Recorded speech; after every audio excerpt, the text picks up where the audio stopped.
Hello' everyone, আজি আপোনালোকক লৈ যাম লংকেশ্বৰ মন্দিৰ। এনেকৈ মন্দিৰলৈ সোমাই ওপৰলৈ উঠি যাব লাগে। এনেকৈ ষ্টেপ আছে, প্ৰায় 300-400মান এনেকৈ ষ্টেপ ওপৰলৈ উঠি যাবলগীয়া হয়। এই মন্দিৰটো প্ৰকৃততে কেতিয়া বনাইছিল জানিব পৰা নাযায় যদিও এই ঠাইডোখৰতে ৰাৱণে ভগৱান শিৱক পূজা কৰিছিল আৰু সেই ৰাৱণৰ নামৰ পৰাই এই মন্দিৰটোৰ নাম লংকেশ্বৰ হ'ল বুলি জানিব পৰা যায়।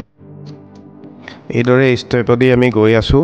মূল মন্দিৰটো একেবাৰে ওপৰত আছে আৰু মূল মন্দিৰটো পোৱাৰ আগতে এটা শনি মন্দিৰ আৰু এটা হনুমানৰ মূৰ্তি আছে। সেইটো দেখুৱাম আপোনালোকক পাছত। আমি প্ৰথমতে মূল মন্দিৰটোলৈ গৈ লওঁ। এইদৰে গৈ গৈ আমি মন্দিৰ ভাগ পালোগৈ। এইটোৱে হ'ল মেইন মন্দিৰটো। মন্দিৰৰ এটা ধুনীয়া ভিউ আপোনালোকে চাই লওক।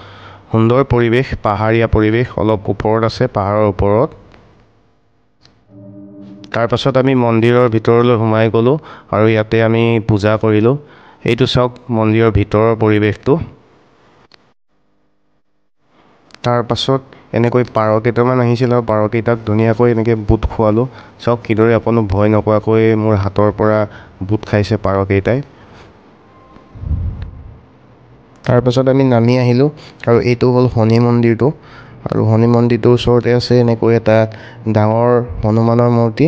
তাতো আমি ধুনীয়াকৈ সেৱা কৰিলোঁ। তাৰপাছত আমি গুচি আহিলোঁ। Thank U.